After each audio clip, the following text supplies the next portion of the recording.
menikah itu kan ibadah ya Ustaz. Selain menikah tujuannya buat ibadah dan melengkapkan separuh agama kita, Allah kan menjanjikan ketika menikah akan membuka pintu rezeki. Tapi kenapa Ustaz? Banyak kasus perceraian itu masalah ekonomi. Dan masalah ekonomi ini ada di nomor 2 dari banyaknya alasan perceraian.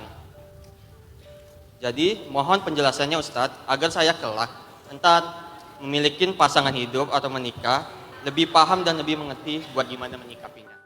Nabi itu pernah bilang, hampir-hampir kefakiran mendekatkan orang kepada kekufuran.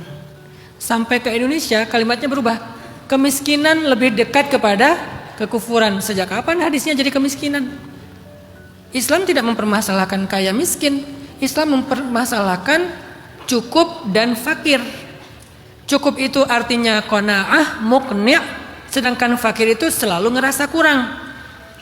Jadi kadang orang udah kaya pun masih tetap fakir. Dia udah berkecukupan, dia udah mapan, dia udah punya penghasilan yang luar biasa, tapi selalu ngerasa kurang. Kenapa? Dia comparing dirinya sama orang lain yang lebih mungkin secara angka, sehingga tetap aja ngerasa fakir. Jadi yang sering menyebabkan orang gak nyaman dalam hidupnya itu bukan kemiskinan, bukan faktor ekonomi, faktor kefakiran. Kalau dia orangnya qanaah, kalau dia orangnya muqni', insya Allah dia akan bertahan. Tapi kalau orangnya tidak muqni', tidak qanaah, tidak bisa menerima, dia selalu menuntut lebih, apalagi kalau dia udah compare dengan yang lain, itu si fulan. Kadang-kadang ada orang yang dikasih nafkah sama suaminya UMR, dia muqni', alhamdulillah.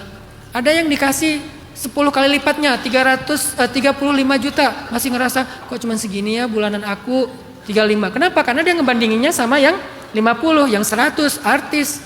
Ada yang pernikahannya sederhana aja, cuman kayak makan-makan kecil gitu, dia udah bahagia. Ada yang pernikahannya tuh udah nyewa gedung segala macam, gak bahagia. Kenapa? Kurang besar angkanya kayak artis yang sekian miliar misalnya.